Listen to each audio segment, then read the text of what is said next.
This channel does not promote any violent, harmful, or illegal activities. All content provided by this channel is meant for an educational purpose only.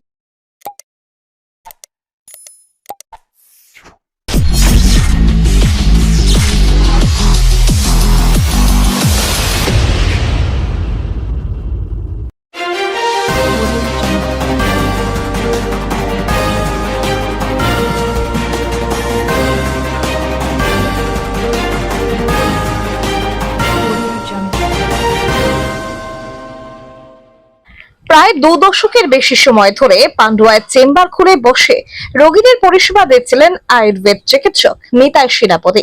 তিনি যে allopathy doctor নয় সেটা গুণাক্ষরেও টের পাননি এলাকার বাসিন্দা থেকে রোগীরা। জ্বর, পেট ব্যথা, সাধারণ যে কোনো রোগ হলেই ওই চিকিৎসকের কাছে ছুটতেন পান্ডুয়া সহ সংলগ্ন এলাকার মানুষ। একটা ভরসা ও বিশ্বাসের জায়গা তৈরি হয়েছিল তার উপর। চিকিৎসকের কাছে গেলে সেরে যাবে তার রোগ, এমনটাই ভরসা করতেন রোগীরা, যে কারণে চেম্বারে ভিড় হতো ভালো। এতদিনে কোনো রোগ বাড়াবাড়ি রকমের অসুস্থ হয়েছে বা খুব খারাপ অবস্থা হয়েছে এমন অভিযোগ করতে শোনা যায়নি। অথচ সেই চিকিৎসকেরই কীর্তি ফাঁস হলো সোমবার রাতে।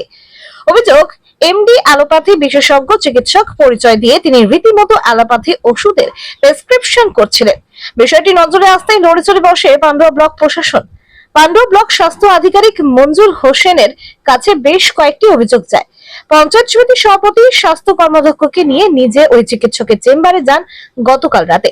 কাগজপত্র নিয়ে পান্ডুয়া ব্লক অফিসে দেখা করতে বলেন। পান্ডুয়া পঞ্চায়েত সমিতির স্বাস্থ্য কর্মাধ্যক্ষ নিশাপতি রক্ষিত জানিয়েছিলেন, চিকিৎসক মুছ লেখা দিয়েছেন তিনি আর অ্যালোপ্যাথি চিকিৎসা করবেন না। এ বিষয়ে আজ হুগলি জেলা মুখ্য স্বাস্থ্য আধিকারিক মৃগাঙ্ক মৌলিক কর বলেন, লিখিতভাবে কোনো অভিযোগ আমার কাছে আসেনি, তবে বিষয়টি আমি শুনেছি। এইভাবে কোনো আয়ুর্বেদিক চিকিৎসক বা হোমিওপ্যাথি চিকিৎসক এলোপ্যাথি চিকিৎসা করতে পারেন না। নিতাই সেনাপতি গতকাল দাবি করেছিলেন 67টা অ্যালোপ্যাথি ওষুধ তিনি প্রেসক্রিপশনে লিখতে পারেন। সে বিষয়ে মুখ্য স্বাস্থ্য আধিকারিক বলেন, নিজে প্রাইভেট চেম্বারে সেটা কখনোই করা যায় না। সরকারি স্বাস্থ্য কেন্দ্রে যদি কোনো চিকিৎসক নিযুক্ত থাকেন সেখানে নির্দিষ্ট কিছু ওষুধ দেওয়া হয়, তবে এক্ষেত্রে উনি যদি অ্যালোপ্যাথি ওষুধের চিকিৎসা করে থাকেন সেটা ভুল করেছেন। যদি নির্দিষ্ট করে কোনো অভিযোগ হয় সেটা ব্লক প্রশাসনের যারা আছেন তারা ব্যবস্থা নেবেন। আমার কাছে অভিযোগ এলে আমি আইনানুগ ব্যবস্থা নেব। রেস্টার বাসিন্দা নিতাই সেনাপতি রেস্টার সেবা সদনের সাথে যুক্ত ছিলেন। আজ নিতাই বাবুর সাথে টেলিফোনে যোগাযোগ করা হলে তিনি জানান, West Bengal university of health science থেকে এমডি আয়ুর্বেদ পাশ করেছি। প্রাইভেট আয়ুর্বেদ কলেজগুলিতে ফ্যাকাল্টি হিসেবে কাজ করি। পান্ডুয়াতে প্রাইভেট চেম্বার আমার রয়েছে। দীর্ঘদিন ধরে সেখানে চিকিৎসা পরিষেবা দিয়ে মানুষকে। রোগী বেড়েছে, দীর্ঘদিন চিকিৎসার ফলে অনেক রোগী বেড়েছে, এটা অন্য ডাক্তারদের গাত্রদাহ হতে পারে। গতকাল আমাকে যখন ব্লক অফিসে ডেকে নিয়ে গেল আমি সব কাগজ দেখিয়েছি, কিন্তু কোনো লিখিত অভিযোগ আমার বিরুদ্ধে দেখাতে পারেনি। তবে তিনি জানান তার মন ভেঙে গেছে আর পান্ডুয়াতে চিকিৎসা করাতে যাবেন না। নিতাই ডাক্তারের কাছে চিকিৎসা করাতেন সুজয় কর্মকার সহ তার পরিবার। তিনি বলেন, আমরা না জেনে তার কাছে চিকিৎসা করাতে যেতাম, এখন জানলাম এরপর আর ওনার কাছে চিকিৎসা করাতে যাব না। আজ চিকিৎসকের বিরুদ্ধে স্বাস্থ্য দপ্তর সহ থানায় লিখিত অভিযোগ দায়ের হলে সে বিষয় নিয়ে হুগলি জেলা মুখ্য স্বাস্থ্য আধিকারিক মৃগাঙ্ক মৌলিক কর জানান, গতকালই সম্পূর্ণ বিষয় নিয়ে আমি জেনেছি। এই বিষয় নিয়ে উপযুক্ত তদন্ত করা হবে। চিকিৎসককে হুগলি জেলা স্বাস্থ্য আধিকারিক দপ্তরে আসার জন্য বলা হয়েছে। আদির রিপোর্ট, আমার কলকাতা নিউজ। হঠাৎ ভিডিও কি হয়েছে স্যার, ঘটনাটা কি হলো? ওদের বলে এসছি সব কিছু। হ্যাঁ, না না, আপনার কোনো আপনার সার্টিফিকেট রেজিস্ট্রেশন? হ্যাঁ, হ্যাঁ, আপনার নাম ঠিক আছে। এমনিতে ওনার সঙ্গে কথা হলো, যা যা আমার আছে সব দিয়ে দিয়েছি। হ্যাঁ, সেইভাবে প্র্যাকটিস করছি। আজকে ডাকলো কেন? মূলত অভিযোগটা কি ছিল? অভিযোগ সেরকম কিছু নাই। আপনার বিরুদ্ধে অভিযোগ, রেজিস্ট্রেশন সঙ্গে নামে মিল নেই। না, সবই ঠিক আছে। আপনি আয়ুর্বেদিক ডাক্তার, আয়ুর্বেদিক প্র্যাকটিস করবো, ব্যাস। আবার আপনি অ্যালোপ্যাথি ট্রিটমেন্ট করতেন তাতে তো? এমডি আয়ুর্বেদ। ওই যে অ্যালোপ্যাথি ট্রিটমেন্ট করতেন তো আপনি? হ্যাঁ। আচ্ছা, মানে আয়ুর্বেদিক ডাক্তার, আপনি অ্যালোপ্যাথি ট্রিটমেন্ট করতেন? মানে আপনি আয়ুর্বেদিক ডাক্তার, অ্যালোপ্যাথি ট্রিটমেন্ট করতেন? বলছি অ্যালোপ্যাথি ডাক্তার কি অ্যালোপ্যাথি ট্রিটমেন্ট করতে পারে? করতে পারে। পারে? হ্যাঁ, যেগুলো অর্ডার আছে, যেগুলো মানে আছে আর কি, যা আমাদের যা কাউন্সিলের যা অর্ডার আছে 67টা মেডিসিন লেখা যায়। আচ্ছা, আপনার নামটা স্যার? বলতে উনি হচ্ছিলেন দীর্ঘদিন ধরে, আজ 22 বছর হচ্ছে প্রায়, উনি চৌধুরী মেডিসিনে বসেছিলেন। আসলে উনি হচ্ছেন আয়ুর্বেদিক ডাক্তার, কিন্তু উনি এমডি, মিথ্যা এমডি তকমা দিয়ে নিয়ে ব্যবসাটা করছিলেন। 400 টাকা করে ফি নিতেন, 150 টাকা হচ্ছে দোকান মেডিসিন পেত, দোকান চৌধুরী মেডিসিন, আর হচ্ছে 250 টাকা করে উনি পেতেন।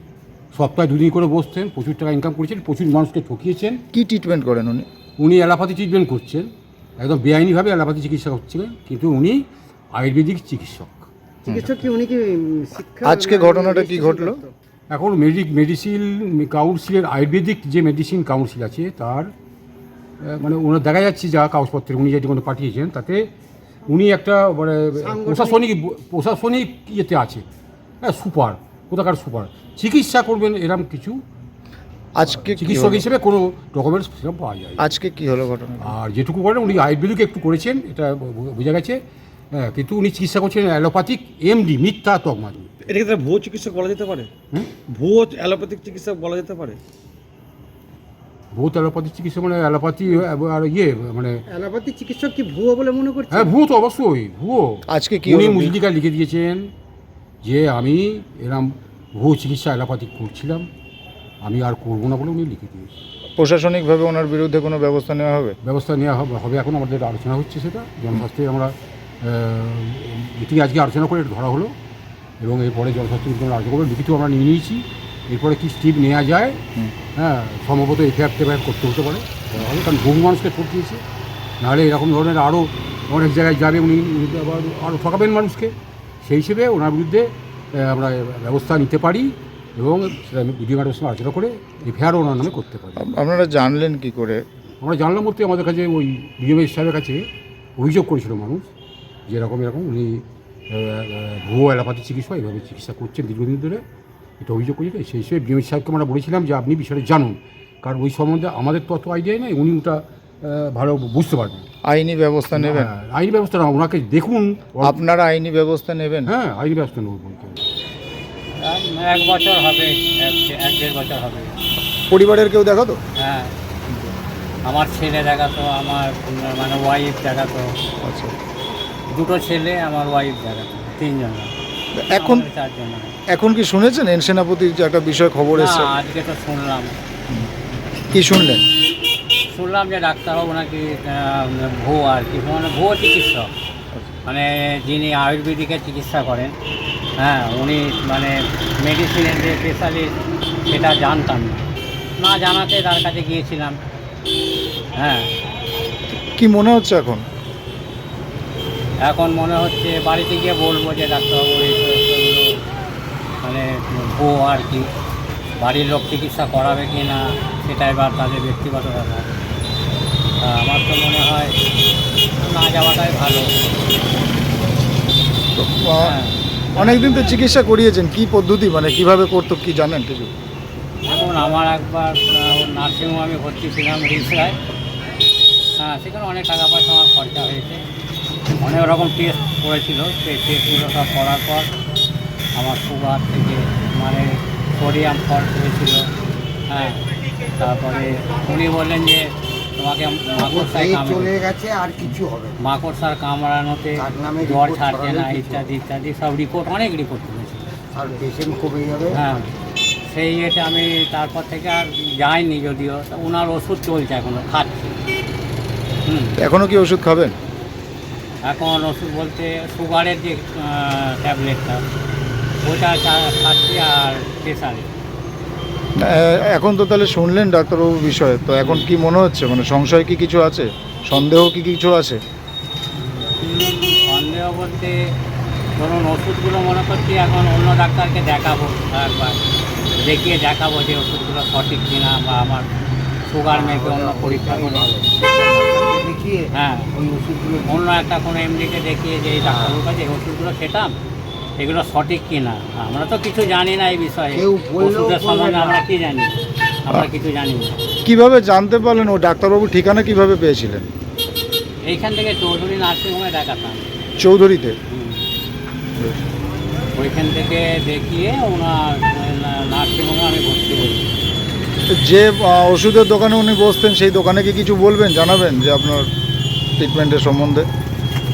না ওখানে কি জানাবো বলো, ডাক্তারবাবু যেটা প্রেসক্রিপশন করে দিত সেই ওষুধ আমরা কিনে নিয়ে গিয়ে খেতাম, এর থেকে কী বেশি জানাবো।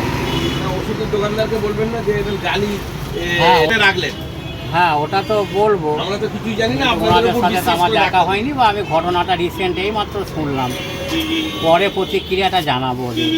হ্যাঁ আমি পাণ্ডবাসী হয়েই বলছি, বা আমি পাণ্ডবার পঞ্চায়েত সমিতির সভাপতি এখন। তা আজকে ওই ডাক্তারবাবু নাকি 15 বছরের ঊর্ধ্বে ওইখানে ডাক্তারি করছে ওই ওষুধের দোকানে। আমি একটাই বার্তা দেবো, সেই ওষুধের দোকানটা কেন তার পরিচয় গোপন রেখেছে বা তার কাগজ কেন দেখে নেয়নি, যেহেতু ও মেডিসিন ডাক্তার, তিনি কি করে আয়ুর্বেদিক ডাক্তার, তিনি আয়ুর্বেদিক ডাক্তার, এখন ওষুধ দিচ্ছে অ্যালোপ্যাথি। এরকম আমার পাণ্ডবাসী বহুত জনকে আজ পর্যন্ত দেখেছেন, কিন্তু এটা কেন? পয়সাটাই কি সব কিছু? ডাক্তারবাবুদের একটা তো হওয়া দরকার যে আমি যে ডাক্তারি পড়েছি আমাকে সেই ট্রিটমেন্টই করতে হবে।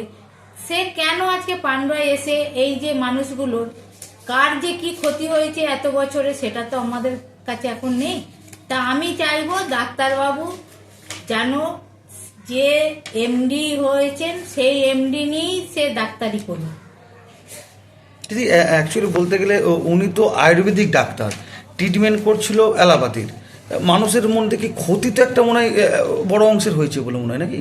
হ্যাঁ হয়েছে, হয়তো সেই রিপোর্টটা তো আমরা এখন জানতে পারবো, কেননা যেহেতু এখন ধরা পড়েছে সেই ডাক্তারবাবুটা যেহেতু এরকম চিকিৎসা, হয়তো এবার সেই বাড়ি যারা দেখিয়েছেন হয়তো আমাদের বিডিও অফিসে আসতে পারেন। আপনার কাছে কি রিপোর্ট এসেছিল কালকে? কালকে আমাদের শিওনি স্যার যেহেতু স্বাস্থ্য দপ্তর থেকে উনি একটা যার কাছেই হোক খবর পেয়েছিলেন, সেইটা নিয়ে আমাদের কালকে একটা স্বাস্থ্যের মিটিং ছিলেন, সেখানে তুলে ধরেন। তখনই আমরা আমার স্বাস্থ্য দপ্তরের যে সকল কর্মাধ্যক্ষ বা মেম্বাররা ছিলেন তাদের ঘরে নিয়ে আমি বললাম যে চলুন আজকে আমরা সেখানে গিয়ে উপস্থিত হয়ে সেখানে গিয়ে যা দেখলাম ডাক্তারবাবুকে সেখান থেকে জিজ্ঞাসাবাদ করে তাকে আমরা বিডিও অফিসে নিয়ে আসি এবং বিডিও ম্যাডাম বা আরও সকলের কর্মাধ্যক্ষরা নিয়ে তাকে মিটিং করে তার সে একটা লিখিত আমাদের জমা করে গেছেন। আপনার নামটা? আমার নাম ময়না মাঝি, আমি পাণ্ডবা পঞ্চায়েত সমিতির সভাপতি। এই অভিযোগটা আমি কালকে পেয়েছি আমাদের ডিস্ট্রিক্ট সমিতি থেকে। আমাদের যিনি ডাক্তারবাবু আছেন আয়ুষের, এনকোয়ারি করবেন উনি আর কি।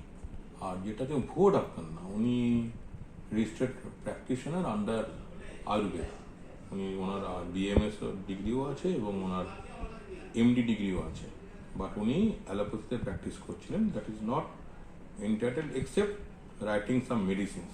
কিছু স্পেসিফিক কিছু মেডিসিনস আছে আয়ুর্বেদের স্কিমে, সেইখানে আমাদের কিছু অ্যালোপ্যাথি মেডিসিন ইউজ করা যায়। সেটা এখন উনি কী কী ওষুধ লিখেছেন সেটা একটা ইনকোয়ারির সাপেক্ষ। আরেকটা হচ্ছে ওনার, আমি এটা দেখেছি ওনার প্যাডে উনি ডিসক্লোজ করেননি উনি এমডিটা কিসে, সেটা একটা সাপ্রেশন অফ ফ্যাক্ট। এই দুটো আমার সাময়িকভাবে সামনে এসছে, এবারে ইনকোয়ারি করে যে রিপোর্টটা ওনারা দেবেন সেভাবে আমরা নেব। স্যার, একজন আয়ুর্বেদিক চিকিৎসক কি অ্যালোপ্যাথি কোনো জাতীয় মেডিসিন লিখতে পারে বা এটা কি কোনোভাবে হয়? না, আইডিয়ালি লেখার কথা না, তবে কিছু কিছু ক্ষেত্রে আমাদের কিছু কিছু আয়ুর্বেদিক ওষুধ লেখার মানে অ্যালোপ্যাথি লেখার স্কোপ আছে আর কি। সেটা আমরা দেখে নিই, জানাবো আর কি, এখনই বলতে পারছি না। আমাদের দেখতে হবে উনি কী কী ওষুধ লিখেছেন, দেখবো। এই বিষয় নিয়ে জেলা স্বাস্থ্য দপ্তর কিছু ব্যবস্থা নেবে? হ্যাঁ দেখুন, আগে তো ওনার ডাকা হয়েছে, আজকেই ডাকা হয়েছে, উনি আসুক, এলে পরে এনকোয়ারি করে তারপরে সেই রিপোর্টটা আমরা দেবো।